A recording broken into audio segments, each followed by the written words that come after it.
सोचने लगी मैं जाऊं तो कैसे जाऊं, मेरे मायके में इतना बड़ा यज्ञ हो रहा है, यदि मैं नहीं जाती हूँ तो कैसे मैं सबको देख पाऊंगी। जब से मेरा विवाह हुआ है तब से मैं अपने मायके नहीं गई हूँ। पहले के जमाने में लोग बेटियों को विदा कर देते थे, इतना दूर विदा कर देते थे, साधनों की भी कमी होने की वजह से लोग वहां तक पहुंच नहीं पाते थे। कहते थे बिटिया अब मायके को भूल जाओ आज से ही। कैसी ये बेटियां हैं, धन्य है माताएं, धन्य है बेटियां, जन्मती कहाँ है पलती बढ़ती कहाँ है। कह रहे हैं, माँ कहती है चलती हूँ बाबा से, प्रार्थना करती हूँ स्वामी से। भोलेनाथ मुस्कुराते हुए बैठे हैं, ध्यान लगाए हुए। मैया पहुंचती हैं, पैरों को दबाने लगती हैं। माताएं देखिए पूरा अधिकार है, लेकिन पति से जब कहना होता कैसे भाव से कहती है। पैर दबाना शुरू कर दी। भगवान भोलेनाथ मुस्कुरा रहे हैं, प्रिय क्या बात है, कुछ ज्यादा ही सेवा आज कर रही हो। नहीं स्वामी, हम पतिव्रताओं का तो धर्म ही है पति सेवा करना, बस मैं अपने धर्म का निर्वाह कर रही हूँ स्वामी।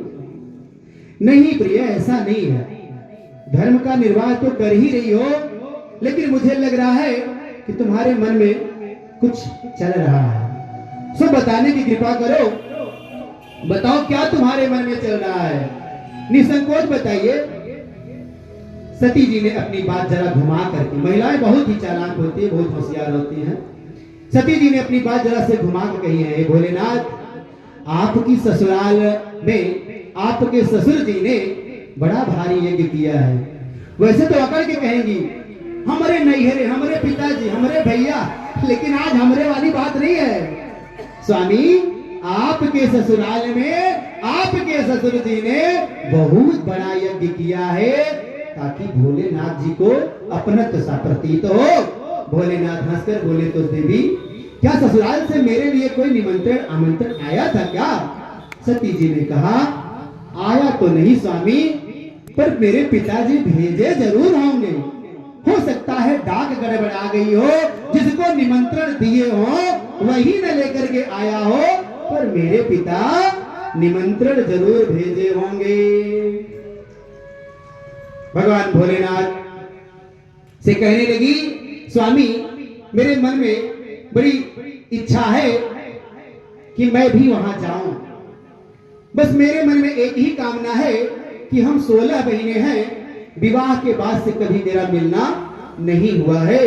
आज इस यज्ञ में सभी मेरे बहनें आएंगी, सभी मेरे बहनोई आएंगे, और हम सभी लोगों से एक साथ मिलना होगा, देखना होगा कितना आनंद आएगा।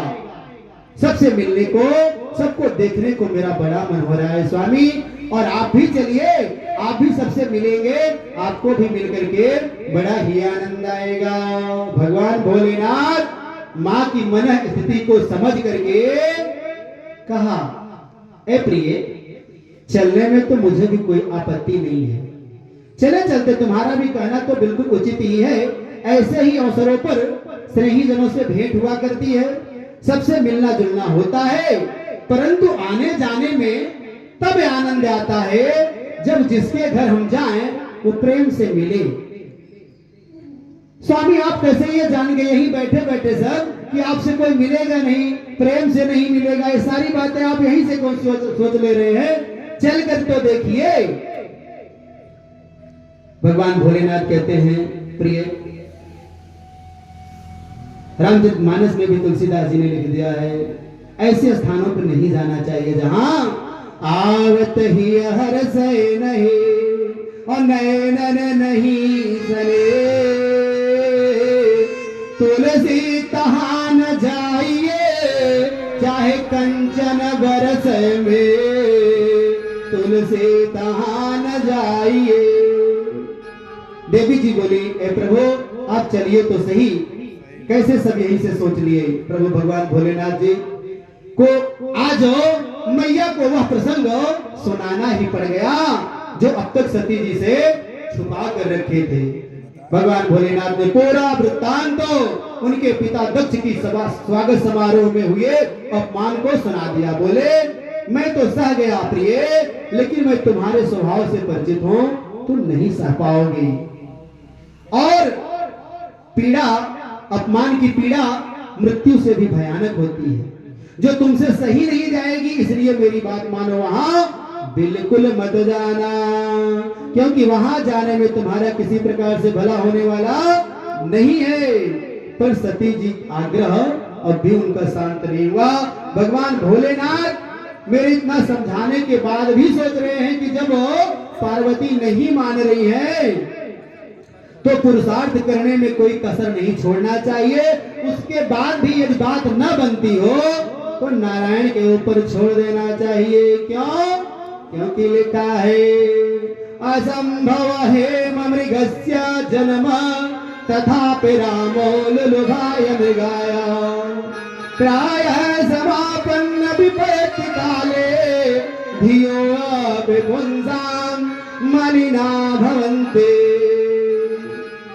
भगवान रामचंद्र जी, मां जानकी साक्षात परमपिता परमात्मा के अवतार, सोने के मृग का जन्म ही असंभव है। फिर भी माता जानकी और पुरुषोत्तम राम उस पर लुभा गए, क्योंकि आपत्ति काल आने के बाद बुद्धिमानों की बुद्धि भी मलिन हो जाती है। सो देवी कहती है पिता भवन उत्सो परमा जो प्रभु आयसु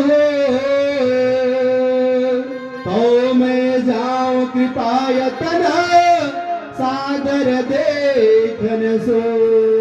पुनः निवेदन करने लगे।